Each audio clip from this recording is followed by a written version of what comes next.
मुझे गुरु के रूप में परमात्मा मिल गया और परमात्मा मिल गया, यह संपूर्ण जीवन का समाधान मिला। ऐसा नव वर्ष में आपको भी मिले, बस यही प्रार्थना है। परमात्मा की प्राप्ति के बाद सहनशीलता की शक्ति बढ़ जाती है। आज इसी की ज़्यादा आवश्यकता है। परमात्मा की प्राप्ति के बाद सुख हमें भीतर से प्राप्त होना प्रारंभ हो जाता है। जिस सुख को हम जीवन भर बाहर खोजते हैं, वही सुख परमात्मा की प्राप्ति के बाद भीतर से ही मिलना प्रारंभ हो जाता है। सुखी जीवन जीना चाहते हो तो परमात्मा की प्राप्ति करो। शरीर के प्रयत्नों से कभी भी परमात्मा की प्राप्ति संभव नहीं है। यह मेरा निजी अनुभव है। परमात्मा को पाना ही प्रत्येक मनुष्य के जीवन का उद्देश्य होता है।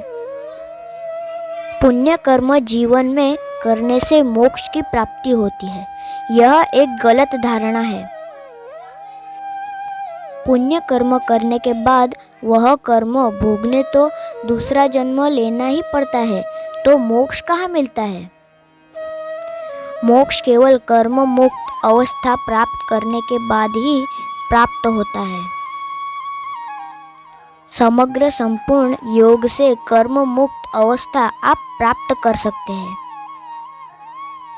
यह मत सोचो लोग आपके बारे में क्या सोचते हैं। महत्वपूर्ण यह है आप अपने स्वयं के बारे में क्या सोचते हैं। अपने आप से प्रेम करें, अपने आप को जानें। आप इस विश्व में यूनिक है। आप परमात्मा की अनुपम कलाकृति है, यह सदैव याद रखें और अपना स्वयं का सम्मान करें। कल से गहन ध्यान अनुष्ठान प्रारंभ हो रहा है, इसलिए कल से संदेश नहीं भेज पाऊंगा। यह 45 दिन आध्यात्मिक प्रगति का स्वर्णिम अवसर है। आप इससे जुड़िए।